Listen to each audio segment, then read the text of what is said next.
Hello colleagues, and welcome to my presentation. What better way to practice your presentation than to turn it into a YouTube video during your rehearsal? So that is what I will be doing. And if you missed the session, this is probably the video that you're watching. So you can see the little me down in the corner. I wanted to show you that that exists and that that's a thing, but I am going to hide it for the rest of the presentation so that you can see everything that is on the screen.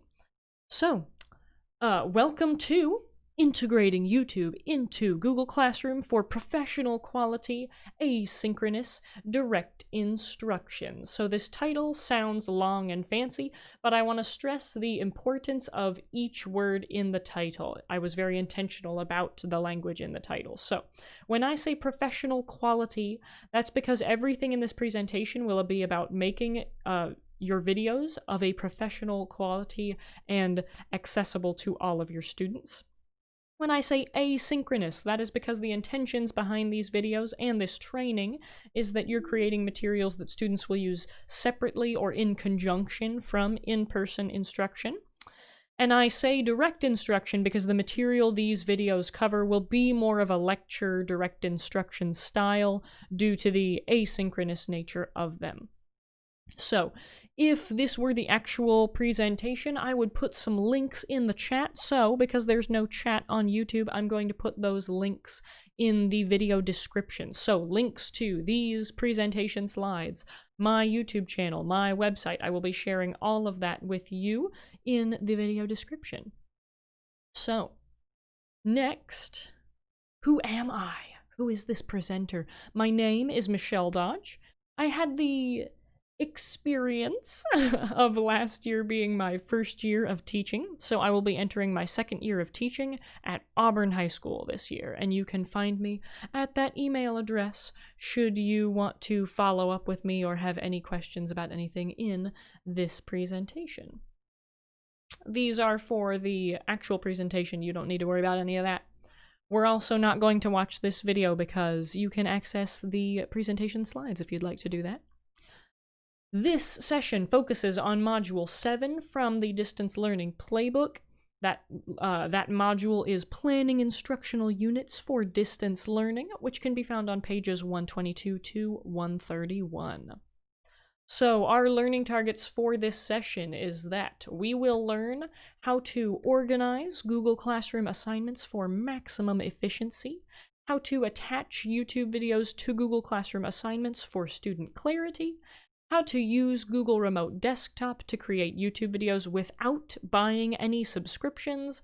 I like free stuff, and I think you probably do too. How to use OBS Studio to support the professional quality of your videos, and how to upload and organize videos in YouTube. You'll notice the bold words within each of those bullets, and that is because that is the main takeaway of what you will want to make sure that you are learning and taking away from this session. The session success criteria is that after this session, you should be able to organize your Google Classroom, use Google Remote Desktop, use OBS Studio to record, and upload videos to YouTube. So you can look forward to walking away with all of that knowledge after this presentation. By the end of the session, you will have all the resources you need to create videos like this. So let me show you that example. This is what my YouTube channel looks like. Hello students, and welcome back to another algebra video. You know what to do. Pause the video, try these problems in your notes, and then unpause them to do them with me. So, solve the inequality, graph the solution. Solve means get m by itself, so we're going to do the opposite of -3, and we're going to add 3 to both sides of our inequality symbol. Keep it balanced, so m is less than or equal to 5 plus 3, which is 8. So, notice how there's a little me in the bottom left-hand corner, and notice how everything that I write appears on the screens for students to see. Also, notice this is exactly like how I would teach in the classroom, but without students. So by the end of this session, you will be able to create a video just like this. So the first section of our training is about organizing Google Classroom, because students can't watch your videos if they can't find your videos. So within the Stream tab of your Google Classroom, you have the option of hiding assignments from appearing in the stream.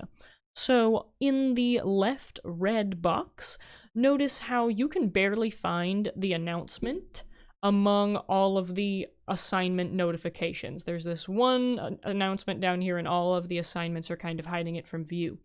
Now on the right, notice that none of those assignment notifications appear.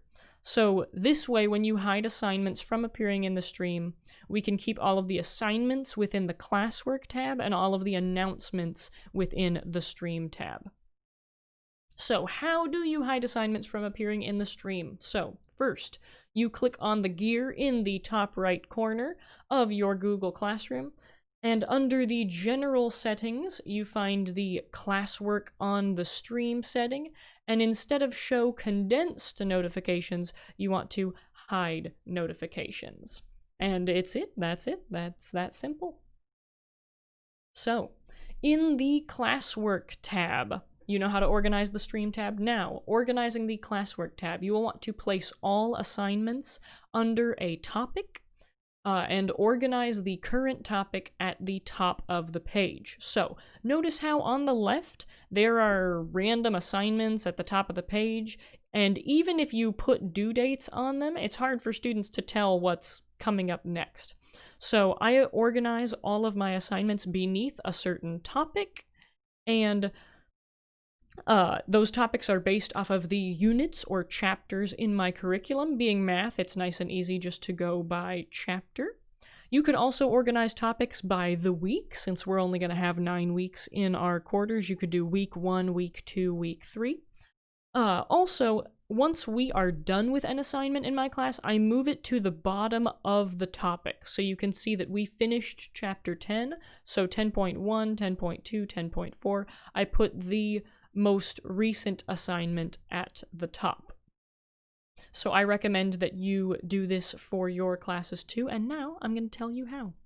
So underneath the Classwork tab, to place assignments under a topic, you click on this Create button, and then you see Topic at the very bottom.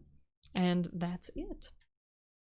So within the assignment, add all materials to each specific assignment. Do not create additional materials. It can be very difficult for students to find everything they need for an assignment if they have to go digging through a separate materials folder. So having everything in one place makes it more accessible for students, and it removes the excuse of being too hard to find. So for all of my assignments, I add the YouTube lesson for that assignment. I add the Google Slides that I used to create that video in case they just want to see the slides and they don't want the video. Some students do want that, surprisingly. And I also add a printable Google Doc homework file. This is the actual assignment, the problems that they will turn in. And then I also add the video file itself. Some Chromebooks, believe it or not, refuse to access YouTube. And I emailed people at the district, I emailed my own building technology coordinator, and nobody could tell me why that was happening. They all said, oh no, students, like, YouTube isn't blocked on the Chromebooks. But some of them legitimately, like, sent me screenshots of their screen, and they could not watch the YouTube videos. So to make sure that I am making my material equitable and accessible for all students, I attach the video file itself. Now, I'm going to show you how to attach files and YouTube videos to your assignments. So, you can add YouTube videos, Google Drive files, links to websites, and other files. Just by, when you click Create an Assignment, there is this Add button down at the bottom, and you can see all the options here. I use the YouTube button to attach my YouTube videos, and the Google Drive button to attach everything else. So, I told you that I upload the video file in addition to the YouTube file. But uploading videos as files, if you click add file instead of adding them from your Google Drive, it takes so long for the file to upload. So you're unable to use the rest of your Google Classroom while you're waiting for that video to upload. And when I say a long time, I mean like 30 minutes for it to upload. So I upload my video files to Google Drive and then link the video within Google Drive to the assignment. Otherwise, I can't use my Google Classroom for 30 minutes. But if you upload it to Google Drive, you can continue to use your Google Drive while things are uploading to it.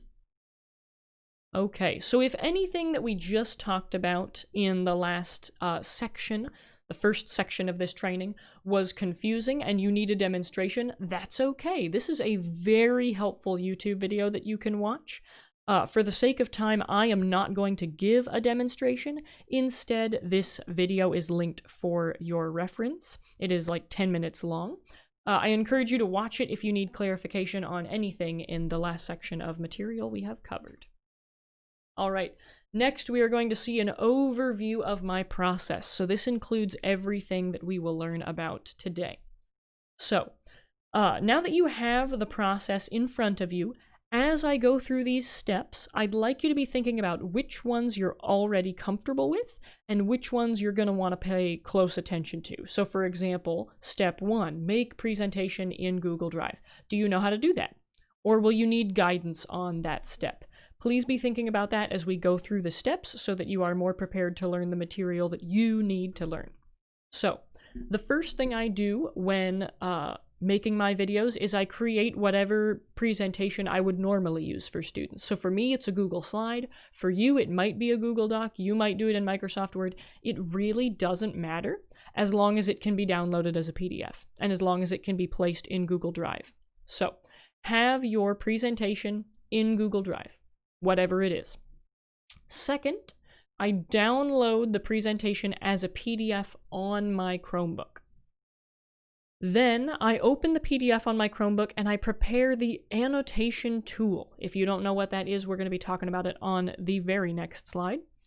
Then I use Google Remote Desktop to allow my desktop computer access to the Chromebook screen. Then I open OBS Studio, that's the recording software, on my desktop and select the screen I wish to record. Next, I hit the record key and I start recording my lesson.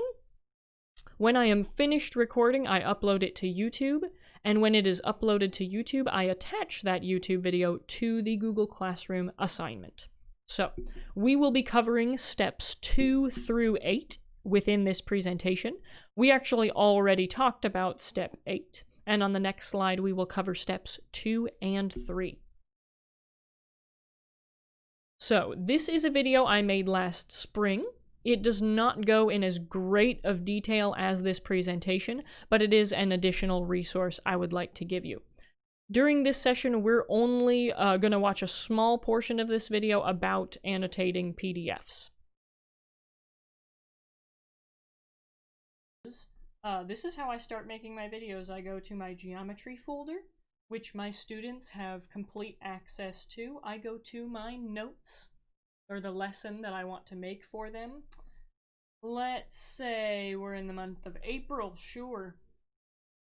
So let's see, this is the lesson that I did on April 1st, the enrichment lesson that I did on April 1st, and my students have access to it just like this. Now, when it loads, I always put a link to the YouTube lesson so that if they're watching, or if they're looking through the notes like they normally do when they miss a day of class, that the link to it is just right there. So if they click on it, they'll see, YouTube, and it'll take them directly to the YouTube video on this lesson. But if I hit File, this is a glorious thing that I've discovered since we've been closed. If I go to Download PDF Document, and when I open it, there's an option to annotate it. Maybe you know of this, maybe you don't, but if I click on this little annotate button, now So I am currently casting from my Chromebook. I am casting from my Chromebook to my desktop. So now that I've hit that button, I am just going to flip over my Chromebook. I have my stylus, and I can just boop-a-da-boop-boop. I can just draw on it while I talk to y'all. So I'm going to say, answer this question in your notes. What is a circle? How would you... So that is how to do steps 2 and 3. You saw how to download files as PDFs, and you saw how to use the annotation tool. You heard me mention casting from my Chromebook to my desktop, and that is exactly what we're going to talk about in this next section. So using Google Remote Desktop, and why I believe it is more professional than Screencastify. You'll see on the screen it says "Rest in Peace, Google Cast," and that is because some of you might have been familiar with Google Cast, and those of you who are probably know that Google Cast is no more. Sadly, they have stopped supporting Google Cast and removed the extension, which was a bummer because I used Google Cast to create all of my videos, so I had to find an alternative method. And Google Remote Desktop does not work as well as Google Cast, but it serves the same purpose, so I will be showing you how to use that. So first, why Google Remote Desktop? Some of you might be asking, why use the middleman of like recording my desktop screen when I could just record my Chromebook screen? So we are about to watch a video, this video on the right, that I made for my students. I made it with Screencastify, and this video is the reason I use Google Remote Desktop instead of Screencastify. So this was an example project that I made for students. I was encouraging them to be creative when making a video about parallelograms. So I want you, while we watch this video, I want you to think about, what do you notice? How does this video sound? How does it look? Think about that as we watch this video. This is my wife Petunia parallelogram.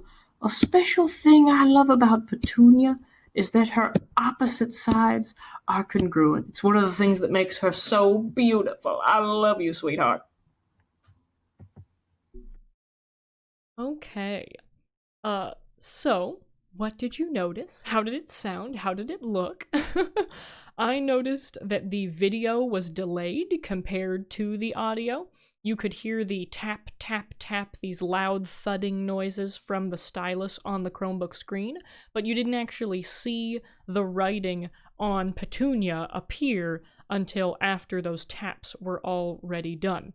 So, if I were to continue to use Screencastify, which I thought I was going to, but I was going to have to record the audio separately, like my voice separately, so that you didn't hear all those tap, tap, tap, the really loud thudding noises on the screen, and I would have had to edit the video so that the sound and video were actually synced, which, in my opinion, is just too much unnecessary work. I mean, making a video is already quite a bit of work, but why do more work than you have to? So I did not want to have to edit anything. I didn't want to record audio separately, so I decided Screencastify is not for me, and it did not look professional, it did not sound professional. So I have chosen to use Google Remote Desktop.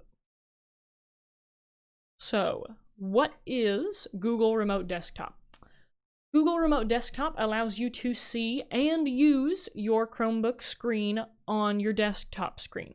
So it gives you the best of both worlds in that it combines the capabilities of your Chromebook and your desktop. So your Chromebook has a touch screen and stylus, but your desktop computer does not, unless you have an awesome desktop computer. Your Chromebook cannot download recording software on it, but your desktop can. So when we combine these things, together they do have a touch screen stylus, and you can download recording software. So, instead of Screencastify recording your face, voice, and screen from your Chromebook, you can have software on your desktop to record your face and voice separately from your Chromebook screen, but all in the same place. So this makes your videos much more professional than having all of those tapping noises from the stylus on your screen. So how to use Google Remote Desktop. On your Chromebook, so your Chromebook will be giving its screen away, and your desktop will be accessing your Chromebook screen. So, on your Chromebook, you will go to this, and this is an active link if you open up the presentation slides. You will go to remotedesktop.google.com/access, because your desktop is going to be accessing your Chromebook screen. So, you will download Google Remote Desktop onto your Chromebook, and that will set you up for the next step. So once it is downloaded onto your Chromebook, you will be able to find it in two different places. If you click on the circle in the bottom left-hand corner of your Chromebook, you will see Chrome Remote Desktop in two different places, either up here or down here. So you will want to open this on your Chromebook in order to start sharing your screen with your desktop. So once it has been opened on your Chromebook, once you've opened Google Remote Desktop, you will see this screen. Get support, and you are wanting support. You're wanting to let your desktop access your Chromebook. So we are wanting to let someone else, it's you, but it's another computer, access your Chromebook. And to do that, you need to generate a one-time access code and share it with them. So if you click Generate Code, this will give you a 12-digit number that you then type into your desktop. So on your desktop, go to remotedesktop.google.com/support. So you'll see the same screen that you see on your Chromebook, but now we want to give support. So to connect and access a remote computer, that's your Chromebook. To access your Chromebook screen, enter the one-time access code from your Chromebook screen. So you type that in here, and then when you hit connect, your Chromebook screen and your desktop screen will be synced, and you'll be able to see your Chromebook screen on your desktop. So once you enter that 12-digit code, your Chromebook will ask you, are you sure you want to share with blank? And that blank will be whatever email you are signed into in Chrome on your desktop computer. And hopefully that is an email that you recognize. If not, don't share it, of course. But someone has to have that code in order to access your desktop. So this is safe and this is secure. So when you click share, it will connect your devices and you'll be able to see your Chromebook screen on your desktop screen. A quick side note I'd like to make is that every 30 minutes, the Chromebook will ask you, are you sure you want to keep sharing with your desktop computer? And I have not found a way to turn it off. But as long as your videos that you're recording are under 30 minutes, you don't really have to worry about it. If your videos are over 30 minutes, your video will get interrupted with a little, are you sure you want to keep sharing? And then you just have to click yes and continue your video. Okay, great. Now we can see the Chromebook screen on the desktop, but how do we record it for a video? Well, enter our next topic of conversation, becoming familiar with OBS Studio. OBS Studio can record your screen, chroma key your background out, and go live on YouTube seamlessly from one platform. The capabilities of OBS Studio are very broad.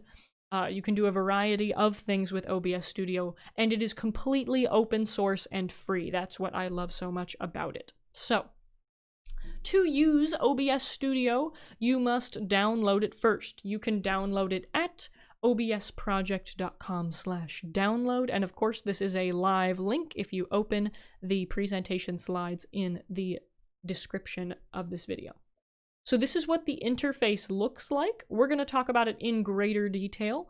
Please do not be intimidated by all of the different buttons and screens you see down here. We are going to talk about the ones that you need and the ones you can completely ignore. You do not need too many of these to be able to create the video that you saw in the example in the beginning of this presentation.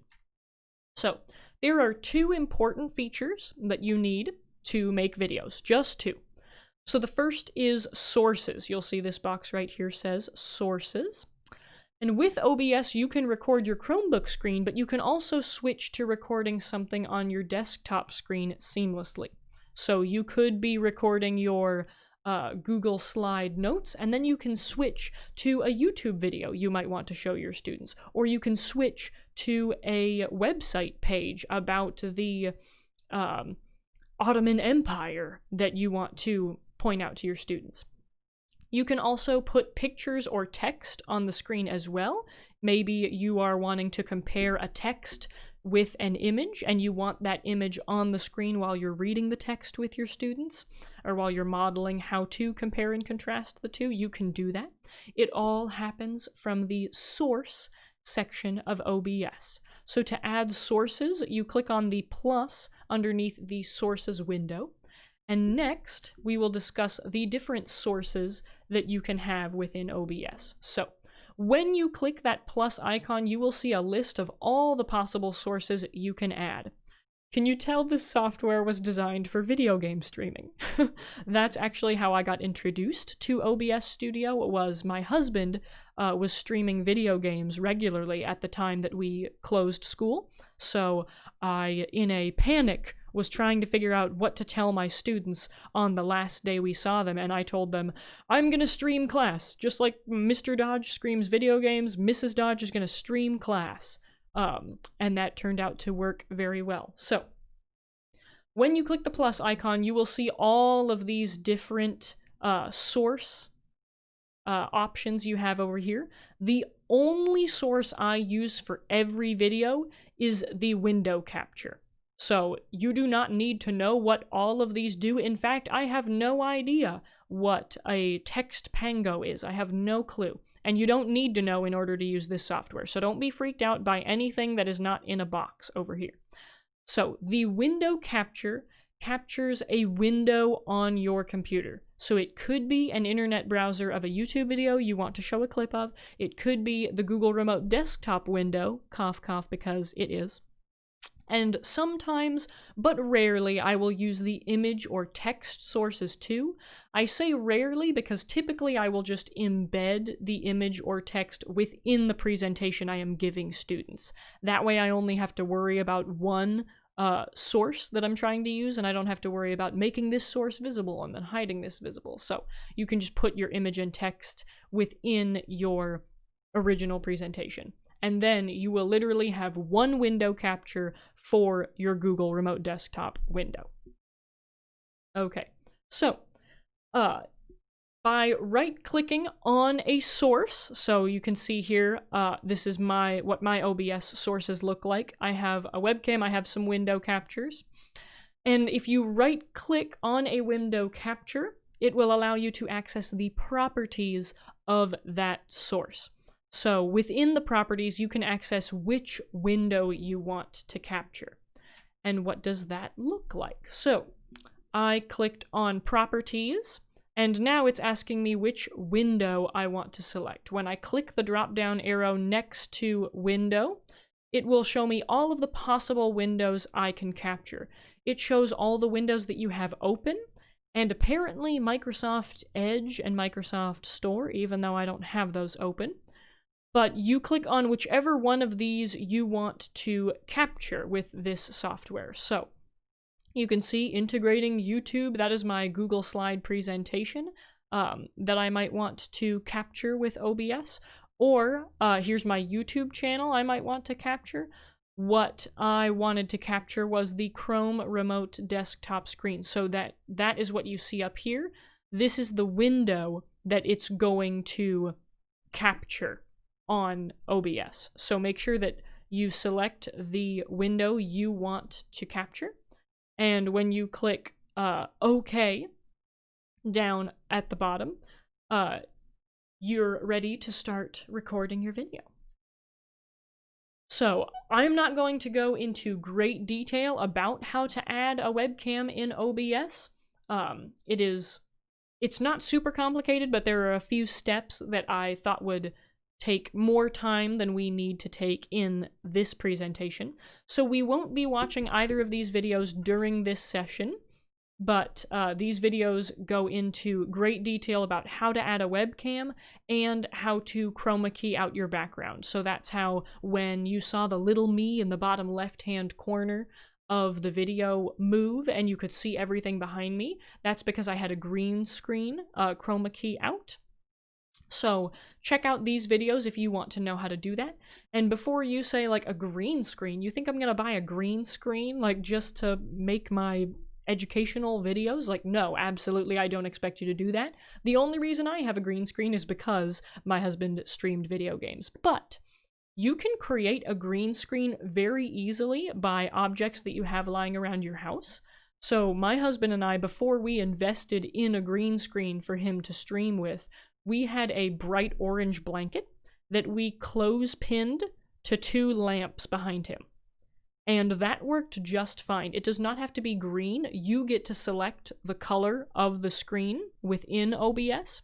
So if you really want to make your videos look even more professional by green screening or chroma keying your background out, all you need is a very bright colored tarp, blanket, surface. Could even be a wall in your house if you have a brightly colored wall. But it needs to be solid color, and you preferably want it to be a color that you're not going to wear on your clothes. So if you wear a lot of green, a green screen's not going to help anyways. But check out these videos if you want to know more about that. So the next important feature, we talked about the source feature. Now we're going to talk about the audio mixer. So your audio mixer allows you to decide where you want the audio in your recorded video to come from. So your desktop audio is any sound that comes from your computer. That's if you are watching a YouTube video on your computer, that sound is coming from your computer, so that will be categorized underneath your desktop audio. Mic aux is any external microphone that you have separate from your webcam. You might not have one of these. My husband really wanted a separate mic for his streaming. I have a separate mic for my singing, so that just worked for us to have some more clarity, more diction within the videos I wanted to record for my students. So you might not have that. That's totally okay. Webcam is the microphone built into the webcam you're using. Whatever is recording your face can also record your audio, or at least if it can, it will appear here. If it can't, it won't appear here. But yeah, so if you don't want the audio from your webcam, or you don't want the audio from your desktop, we will talk about that next. So the bar underneath the input name is called the sound bar. That's what this is. You see the green, orange, red. This helps you keep track of like 2 inputs at once. You can see how loud one is in comparison to the other. So this bar gets larger or gets higher the louder that you are. And so you can compare 2 different inputs by, my desktop audio is louder than my microphone audio. I want them to be the same volume, or no, I want to be louder, and so on and so forth. It also helps keep track of how loud you are. So if you are in the orange, ouch, you're talking too loud. If you're in the red, like, oh, calm down, maybe go get a drink of water or something.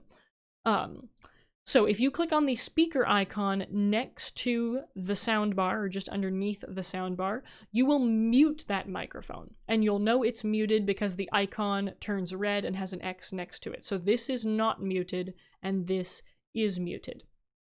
So the reason you might want to mute, like I have desktop audio typically muted on mine at all times, because I have my email open a lot of the times while I am recording videos. And if you get an email and you hear the bling notification, students will be able to hear that in your video if you have desktop audio turned on. So typically, unless you're showing students a video and want to hear audio from your desktop, if you're not doing that, just have it muted and save yourself some stress, and have it be even more professional by not having any external sounds inside of your video. So the bluish green bar with this white circle beneath the sound bar allows you to change the amount of sound input from each of these locations.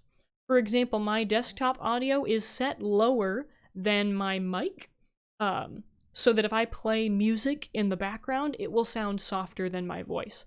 If this bar is all the way up, just like the mics, the music isn't in the background. I'm now competing with the music. So I turn it down when I want to have music in the background, but if I want to play a video for my students, I have to turn it back up to make sure that my students can hear the audio of the YouTube video and that it's not softly in the background.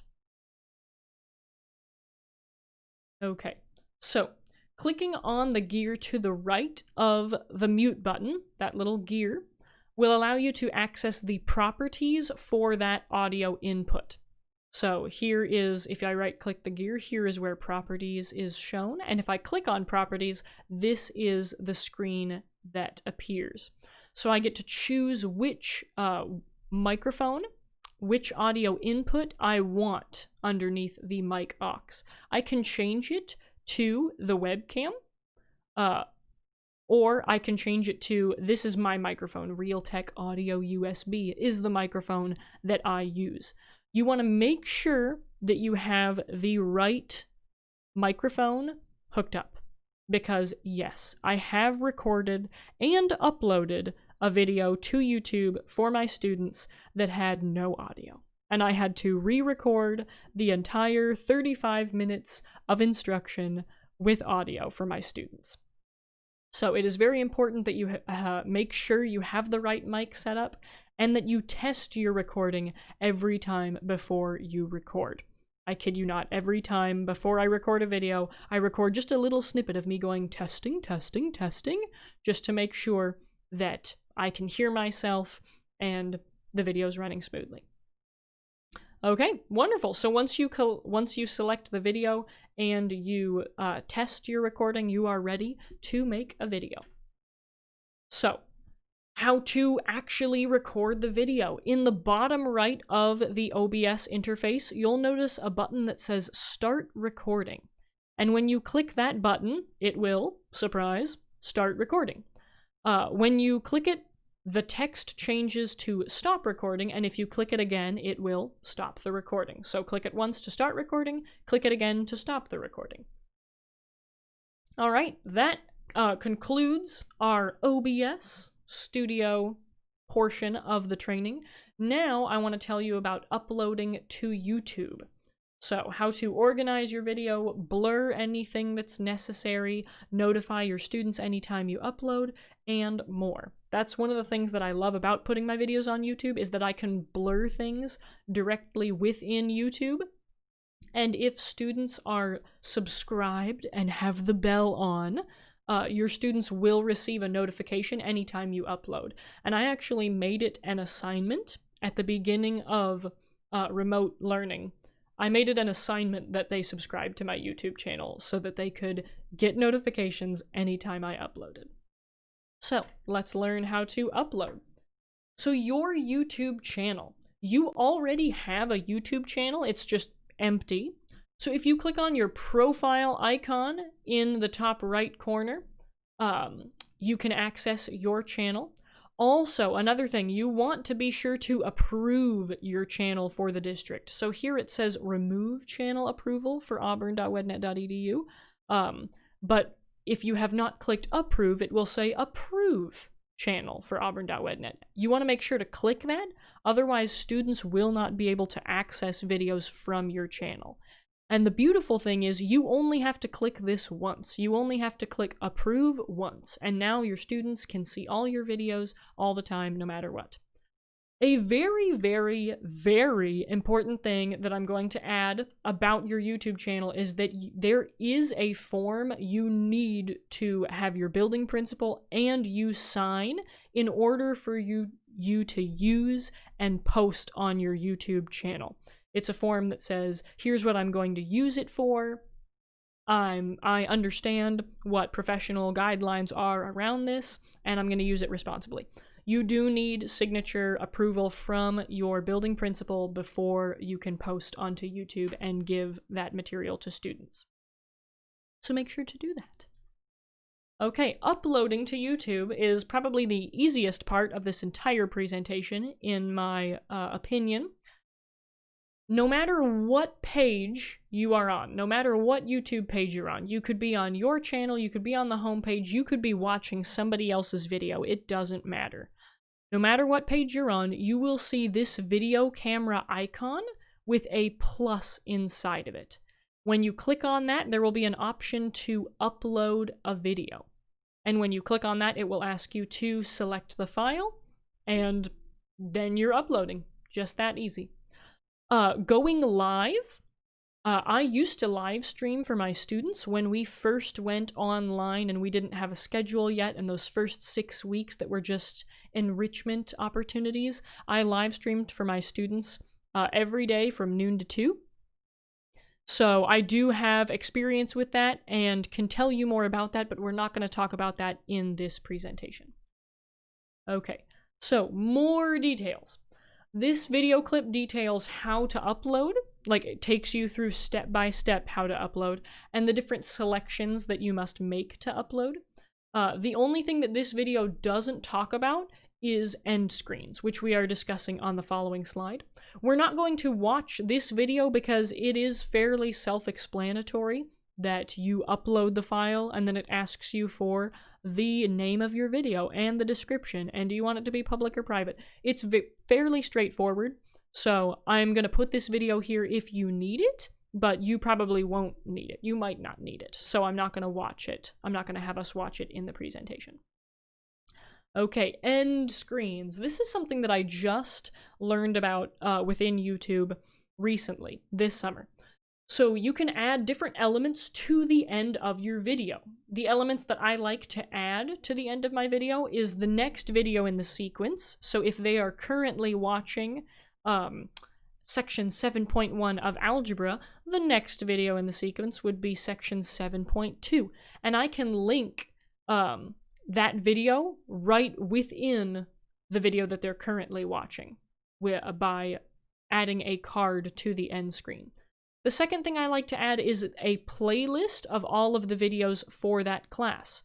So I like to organize my YouTube channel by having an algebra playlist where I put all of the videos for my algebra class. I have a geometry playlist where I put all of the geometry videos for that class, pre-calculus, and so on.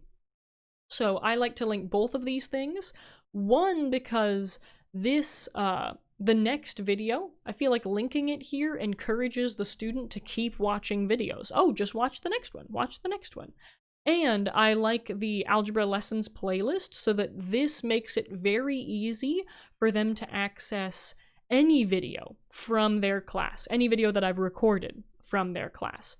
And by clicking on the playlist, I mean, most of you know how YouTube playlists work. If you start watching one, it will auto-play the next one for you. So they could just binge all of the algebra lessons, all of the algebra videos within that playlist, if they really felt like it. So, to add end screens, I created a step-by-step process of adding end screens, but this is a little bit of an extra thing. This wasn't in the learning target or the success criteria, so I'm not going to go through this video. I'm not going to play it, because this is kind of an extra thing for if you want to add that extra flair to the end of your videos. To me, it looked a little bit more professional having the end screens on there. So if that is something you're interested in, please watch this video. Okay, so here's the process. Again, I'm going to go through it again and talk about each thing that we have learned. And I'd like you to internally rate yourself on each one of these steps in the process. How comfortable are you with each step of the process? Which steps do you completely understand? And which steps do you need to watch some more videos on? So, we didn't talk about step 1, that's making presentations. But step 2, downloading the presentation as a PDF on your Chromebook. And the third step, open the PDF on your Chromebook and prepare the annotation tool. We talked about those second after talking about the last step. Use Google Remote Desktop to allow the desktop computer access to the Chromebook screen.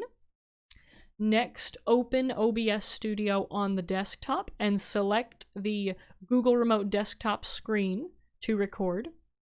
Next, hit the record key and start recording your lesson. When you are finished recording, upload it to YouTube, and then attach that YouTube video to the Google Classroom assignment. So of course, you don't have to follow my process specifically. You can create your own. I encourage you to play around with different settings in OBS and YouTube to find a process that is most comfortable for you. This is just a guide. If you'd like to follow my process, this is the exact guide of how I do it. So these are the base steps. But there are a few more steps that I sometimes do if I need or want to. And those are, you'll notice the only changes here I have highlighted in yellow, and that is that I might edit a video before uploading it to YouTube, and in addition to linking the YouTube video to my Google Classroom assignments, I also link the YouTube video to my class website. So, I only edit videos when it is absolutely necessary. Usually, if the video is just 20 minutes long, I don't have to edit anything. I just record the video all in one go, all in one take, and I'm good to go. The video file's done and ready to upload. Sometimes when that remote desktop screen pops up that asks, "Are you sure you want to keep sharing?" Sometimes I'll cut that out. I'll just cut out those like 5 seconds or 3 seconds that it takes for me to close that. I'll cut that out of the final video so that it looks a little more professional in the end. I've never horribly misspoken while recording a video, but if you let a bad word slip or your child screams really loud or something like that, that you might want to edit out, since it's going on a public platform, I have resources for the video editor that I use. It is free and open source, just like OBS, and it is very simple to use. Also, you have the link to my class website in the link of this description, so you can see that as an example. So, info on editing. To edit my videos, I use I use OpenShot Video Editor. I used to use Blender. I don't know if you're familiar with it, but believe me, this is so much better than Blender. It is easier to use, it's less confusing, it takes less time, and it is completely free. So you can download this video editor at openshot.org/download, and of course that is a live link if you open these presentation notes. And on the right here is a comprehensive video tutorial for teachers. It's designed for teachers. So, watch that. Please watch this video if you are interested in editing your videos. All I really use this for is cutting things out that, oh, I accidentally said the wrong word, or I didn't like the phrasing of that, I thought it was awkward, or my husband coughed really loud. I don't know. But you get what I mean. I typically just use it to cut things out and to put those video pieces that I do want together, but you can put soft music in the background, you can transition from one screen to the next. There's a lot you can do with OpenShot. So if you're interested in any of that, watch this video. We're not going to watch it here because that wasn't the focus of this training. Okay, and information on Google Sites. If you are interested in having a website like mine, Google Sites are the simplest way to make a free, easy to navigate website. I have used Wix before, I have used Weebly, and I don't like either of them as much as I like to use Google Sites. They might have more options, but they have a lot of unnecessary stuff that I don't need, and Google Sites is so simple to add a new page, to attach a YouTube video, because YouTube and Google are, created by the same entity. It is very simple to connect your Google Classroom and your YouTube channel within your Google site. So you can find a link to my website at this link if you open the presentation notes, and on the right is a video tutorial about how to organize and create a Google site, if you'd like to watch that. So at this point in the live session, I will be taking questions. If you have any questions and you're watching the YouTube video, you could comment on this YouTube video and I will get a email notification that you commented and I can respond that way. Or there's a link to my email in one of the previous slides and on the last slide. So I'm supposed to show you these district resources. I'm supposed to show you the instructional tech site. Here is my YouTube channel and website links again, should you want or need them. And now, if you have any additional questions, you can find me at this email address here. Thank you so much for watching. I hope that you learned a lot, and I hope that you have valuable knowledge and information and resources that you can use to create your own professional videos within the future. So thank you so much for taking the time to watch this. I hope it was helpful. Have a great rest of your day. Bye.